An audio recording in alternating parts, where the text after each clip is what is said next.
I just wanted to say that in the UAE, we're big fans of yours, and Thank you. hope, I mean, not just in the UAE, but globally, and hope that we have the privilege of hosting you either here in the UAE or in Switzerland in Gland at the IUCN headquarters.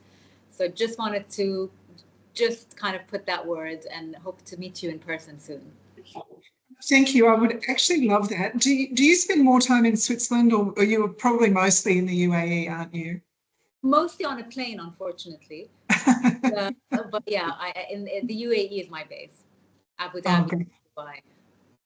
Well, I mean, I am actually, I'm not traveling a lot, but I do often when I do travel through Abu Dhabi. So I'd love to meet up in person. And actually, I'd love to see what you're doing in the region because there's some incredible work going on, I know. And I mean, Australia's got a very diverse topography and environment, but we do share some really interesting features like the mangrove restoration work and some of the I mean, we've got a lot of uh, desert habitat as well, where we're trying to do restoration work, and as you would know, that has its own challenges too. Absolutely, absolutely. Yeah. Well, thank you so much for joining us today, Your Excellency. This is one of a number of conversations that we're having in the lead up to the Nature Positive Summit, which we'll be hosting in Sydney from October the 8th to the 10th. And we are absolutely delighted to have you as the head of the International Union for the Conservation of Nature joining with us in this online conversation today. We did really want to talk in the lead up to the Nature Positive Summit about how the world is going with this enormous transformation that in some respects is happening so quickly, to really get national governments, international organisations, the business community, conservation groups, scientists, First Nations people, all on board for a transformation to nature positive. You have been an extraordinary campaigner for conservation for 20 years. You're only the second woman to be the president of the IUCN, an achievement really remarkable on its own. And you are a leading voice in the demand for the world to pick up the challenge that was laid down in Montreal and make this transition to nature positive. So we're doing what we can in Australia. We've made a commitment to no new extinctions. We're investing to protect our threatened species, to deal with feral animals and weeds. We're adding all the time to our 30 by 30 target. We've added an area the size of Germany in the last 2 years to our protected land and sea. We've got 12 additional Indigenous protected areas being developed at the moment. We're doubling the number of our Indigenous ranges because we know that First Nations people are in many ways the best custodians of their own lands. We're working on our circular economy. We've released our sustainable procurement policy for government. We're changing our laws so they better protect nature. But it is a big challenge and really, in some respects, the tip of the iceberg because the work we have to do is so great. Your work in Abu Dhabi, you have been instrumental in Abu Dhabi's commitment to doubling the state's protected areas, and I know that you know over a 2-decade career, you have led so many initiatives to turn around the decline in nature. So I wanted to ask you, what is the most important thing we can be doing globally, or what are the most important things we can do to turn around this trajectory, and how are we going with it? So first of all, Minister, thank you so much for having me here, and I'm truly delighted to participate in the Global Nature Positive Summit that is hosted in your incredible country. First of all, let me just start by saying that in my role as president of the International Union for the Conservation of Nature, I really and truly see the protection and the restoration of ecosystems as truly fundamental to a nature positive approach. And the IUCN, I'm proud to say, really leverages scientific data. And this is really the importance of consistency in everything that we do. One needs to, you need to speak truth to power. In that very sense, we need to speak science to, as you said, to the overall societal ecosystem. So we really leverage our science, including our red list of ecosystems, our red list of endangered species, not only to protect nature, but also to restore and enhance it.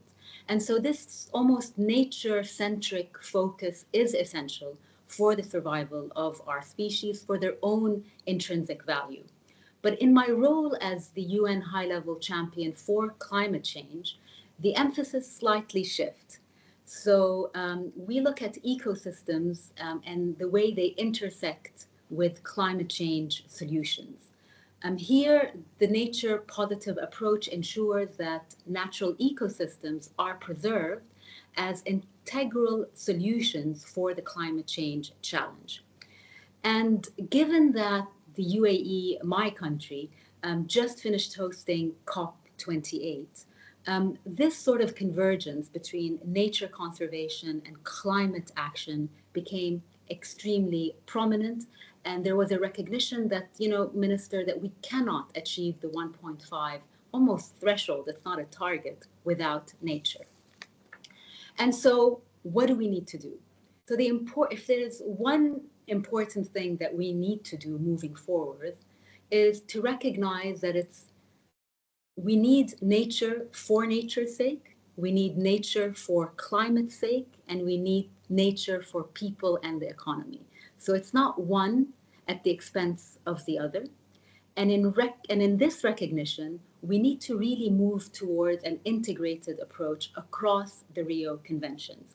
And as you said in your introduction, Your Excellency, Minister, this is a complex problem that will require a whole of society approach. We cannot approach it in a siloed manner. And at the same way, we cannot also approach it in an exclusive manner. Our approach needs to be integrated, and our approach needs to be really inclusive, including government, private sector, local communities, indigenous peoples. We all have a role to play. I think that's it's a very insightful approach. And one of the things that we've noticed in Australia is on climate change, the business community often led the government on commitment to climate change because their customers and their shareholders were demanding it, and because their international markets were demanding it. Do you think that we are heading in the same direction when it comes to nature and biodiversity loss, where business will play a leading role because their customers, their staff, in some cases, their investors, their financiers, and the markets that they're trying to sell into will demand nature protection and restoration? I do, because there is now an increasing recognition that to maintain a resilient business, you have to, you're dependent, existentially, on a resilient nature. And as such, it's this sort of almost self-preservation understanding that will lead and the private sector and the corporations to understand their dependency on nature, and their risks, and to start to shift finance flows from outcomes that are destructive to the very fabric of all businesses and indeed all life, to flows that protect and restore nature, because it's good for business. Absolutely. You, in the Abu Dhabi's commitment to double protected areas, was it difficult to get people to sign on to such an ambitious target? And what do you see as the long-term benefits? I guess for nature, it's pretty obvious, but the long-term benefits for people and the economy. You've talked about the need to integrate these different things. So I think from a sort of taking a local stand, an Abu Dhabi stand, which is the capital of the United Arab Emirates, the declaration of doubling our protected areas and really our commitment to 30 by 30 has been really transformative, because it's also happened in an interesting context. The context was we are a country in the global south. We are in the process of a fast-paced development. So early declaration of protected areas was really, really crucial. So from an Abu Dhabi level, yes, preserving habitats did, of course, conserve biodiversity. It did contribute to climate action through carbon sequestration, particularly on the topics of mangroves. There were, direct benefits that we see on a daily basis in terms of support against floods and sea level rise. But it also, at the same time, contributed to tourism. It contributed to the well-being of our residents and our population, where one can enjoy the benefits of having protected areas and, of course, a thriving mangrove system. But globally, as observed by IUCN, increased protected areas have incredible contribution. They enhance ecosystem services, including water purification, flood protection, soil stabilization. Economically, they enhance local economies. I talked about tourism, but also sustainable harvest practices, for example, green jobs, fishing. One thing that I'm also extremely passionate about is the connection of protection and nature conservation to social cohesion and cultural identity and cultural preservation. So all of this is extremely important, but unfortunately not enough. Moving forward, we need to continue to expand protected areas, but we need to make sure that the way we manage them are inclusive, but also effective. And one thing that you also alluded to, that to protect nature, we need to protect and empower those that protect nature. And particularly globally, I refer to Indigenous Peoples Organization. I mean, as we all know, Indigenous peoples steward 37% of the Earth's territory, but only receive 0.04% of finance. So this must change. This narrative must change. One of the other things that we're doing in Australia is establishing a nature repair market that would complement our carbon market. And we really are working very closely with Indigenous communities, because there's obviously government funding that can go to supporting First Nations communities look after their own land. There's philanthropic funding that already exists for some of these projects.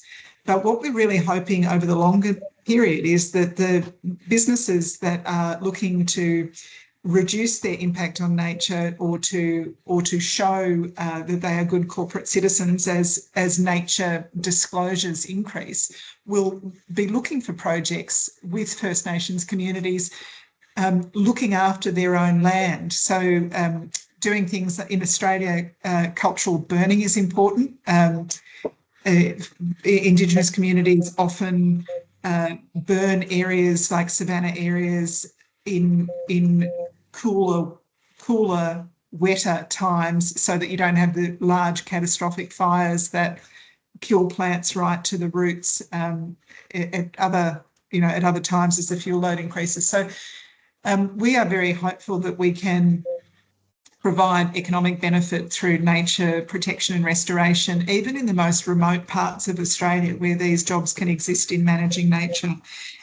I also wanted to ask you that the role of First Nations communities is obviously absolutely vital. You're, as I mentioned in your introduction, only the second woman in the IUCN's 75-year history to be the president. Second time a woman has been the president. The role of women and the role of young people in nature conservation is something that we'd love to see further developed. I'm sure you have views about this. No, I mean, it's such an incredible stakeholder. Take youth, for example. You know, we've got 2.4 billion young people around the world. This is the largest youth population in history. And so we cannot neglect this really important stakeholder. And most of the population is in the global south. So we know what youth bring. They bring the energy. They bring the risk appetite of really challenging conventional approaches. We know when we do our work, we do it for the next generation. So they need to be intrinsically involved.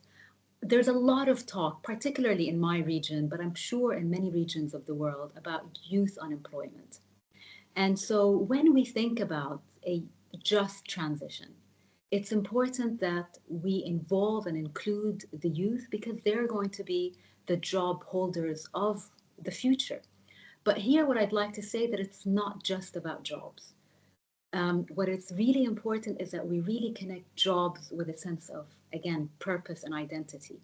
So, and I do think that nature conservation, green jobs have the ability to connect both sort of wages, but also, and I think more, even as important, a sense of purpose.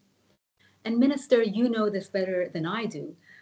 You've worked on women issues also in your career. And you know that women and girls carry the sort of unfair burden of biodiversity, nature loss, and climate change. It is not, those issues are not gender neutral. And I suppose because women tend to be on the front lines, they tend to also have the solutions that are required. But sadly, they are not always invited to be sitting on the tables that decide the types of solutions that are required.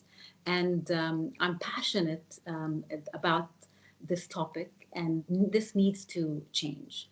We need to, first of all, acknowledge and address this inequality and make conservation much more comprehensive and much more inclusive. And if and when we do that, there are numerous examples that becomes much more effective and much more sustainable. Well, thank you so very much, Your Excellency Razan Al Mubarak, President of the IUCN, for our conversation this afternoon. I'm delighted that you've been able to support our Nature Positive Summit in this way, and Australia will look forward to working with the IUCN and other international partners really to breathe life, to continue to breathe life into the challenge that we set ourselves as a global community in Montreal.